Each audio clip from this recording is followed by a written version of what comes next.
आज का यूथ भी इसे अपनी माँ समझता है और वो इसकी रक्षा करेगा। तेरे बाप में ताकत नहीं मूवी बंद करवाने की। बॉर्डर 2 पर भाई सनी पाजी सिर्फ सनी देओल को छोटा 2 वाले आग लगा। देश सिर्फ एक शब्द नहीं होता, वो एक जिम्मेदारी होती है। और जब सिनेमा इस जिम्मेदारी को छेड़ देता है तो फिर सिर्फ तालियां नहीं बजती, तूफान उठता है। ये लाइन जब इंडस्ट्री के अंदर सर्कुलेट हुई तो बॉलीवुड के कॉरिडोर्स में एक अजीब सी खामोशी छा गई।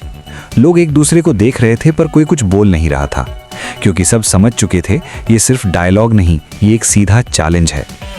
आज जो हो रहा है वो किसी नॉर्मल फिल्म कंट्रोवर्सी का हिस्सा नहीं है, ये है ईगो, पावर और नैरेटिव की लड़ाई। और इस लड़ाई के सेंटर में एक नाम है, बॉर्डर 2। सोचिए, जब एक पेट्रियाटिक फिल्म सिर्फ एंटरटेनमेंट से आगे बढ़कर सवाल पूछने लगे तो सिस्टम का रिएक्शन क्या होता है?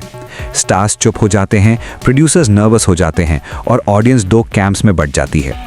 बिल्कुल यही हुआ। बॉर्डर 2 का नाम सिर्फ एक्साइटमेंट नहीं लाया, उसने पैनिक भी क्रिएट कर दिया। सोशल मीडिया पर फैन वॉर्स, सड़कों पर प्रोटेस्ट्स और पुलिस के बैरिकेड्स, सिर्फ एक फिल्म के लिए, या फिर इसलिए क्योंकि ये फिल्म वो बोल रही है जो सुनना सब चाहते हैं लेकिन कहना कोई नहीं चाहता। एक तरफ बॉलीवुड का वो सुपरस्टार जिसकी एंट्री आज भी भीड़ खींच लेती है, सलमान खान। दूसरी तरफ साउथ का वो आइकन जिसका एक डायलॉग यूथ कल्चर को कंट्रोल करता है, अल्लू अर्जुन। पुष्पा झुकेगा नहीं जब स्क्रीन पर था तो सेलिब्रेशन था, लेकिन जब यही एटीट्यूड रियल लाइफ डिबेट का हिस्सा बना तो सबका टोन बदल गया। बॉर्डर 2 सिर्फ सीक्वल नहीं है, ये एक टेस्ट है। ऑडियंस का टेस्ट, इंडस्ट्री के करेज का टेस्ट और स्टार्स के स्टैंड का टेस्ट। जैसे ही टीजर आया, देशभक्ति के नारे गूंज उठे, पर साथ ही कुछ लोगों को इसका टोन अनकंफर्टेबल लगने लगा, क्योंकि ये फिल्म सिर्फ दुश्मन को नहीं, सिस्टम को भी सवाल के कटघरे में खड़ा करती है। इसी बीच अल्लू अर्जुन से जुड़ा एक स्टेटमेंट सर्कुलेट हुआ। चाहे शब्द उनके हो या नहीं, पर जो मतलब निकाला गया उसने आग लगा दी। कहा गया कि आज के यूथ को स्लोगन्स नहीं, स्टाइल चाहिए। स्लो देशभक्ति नहीं, विजुअल धमाका चाहिए। बस यहीं से सब कुछ हाथ से निकल गया। बॉलीवुड फैंस भड़क उठे। सवाल सिर्फ एक था, क्या देशभक्ति बोरिंग हो चुकी है? बॉयकॉट ट्रेंड्स चल पड़े। ऑनलाइन गुस्सा ऑफलाइन इमोशंस में बदलने लगा। और सबसे खतरनाक बात, इंडस्ट्री बिल्कुल चुप थी।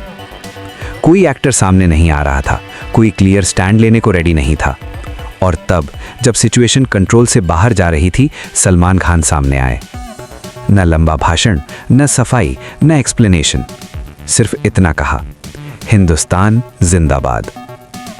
ये सिर्फ स्लोगन नहीं था, ये साइड चूज करना था। सलमान ने क्लियर कर दिया, जब बात देश की हो तो साइलेंस भी एक मैसेज होता है।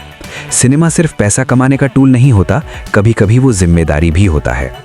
उन्होंने कहा, VFX आंखों को चमका सकता है लेकिन तिरंगा दिल को हिला देता है। देश कोई ट्रेंड नहीं होता जो वक्त के साथ बदल जाए। ये बात सिर्फ एक एक्टर के लिए नहीं थी, ये पूरी इंडस्ट्री के लिए वार्निंग थी। इस स्टेटमेंट के बाद लॉजिक पीछे चला गया और इमोशन आगे आ गया। गुस्सा और सपोर्ट दोनों एक्सट्रीम हो गए। अब ये सिर्फ फिल्म नहीं रही, ये आइडियोलॉजी का वॉर बन चुकी थी। और यहीं पर सबसे खतरनाक सवाल खड़ा होता है, क्या सिनेमा सिर्फ स्टाइल और ग्लैमर का गुलाम बन चुका है, या फिर देशभक्ति आज भी उतनी ही रेलेवेंट है, बस थोड़ी अनकंफर्टेबल हो गई है? हिस्ट्री गवाह है, जब सिनेमा सच बोलता है तो सबसे पहले उसे चुप कराने की कोशिश होती है। अब फैसला आपका है, आप किस साइड हो? स्टाइल और स्वैग के साथ या जिम्मेदारी और सच के साथ? अल्लू अर्जुन या सलमान खान और बॉर्डर 2?